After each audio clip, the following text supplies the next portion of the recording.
Pakistan cricket board ने one day और टी20 cricket के लिए मोहम्मद रिजवान को टीम का नया कप्तान मुकर्रर किया है और सलमान अली आगा टीम के नायब कप्तान होंगे।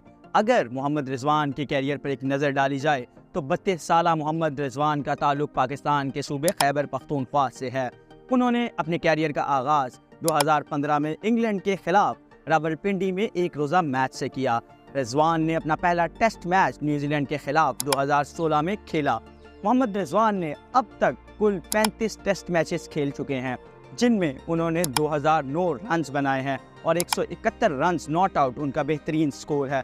जबकि उन्होंने 74 एक रोज़ा मैचेस खेले हैं, जिनमें उन्होंने कुल 2088 रन्स बनाए हैं और वनडे में उनका बेहतरीन स्कोर 131 रन्स नॉट आउट है।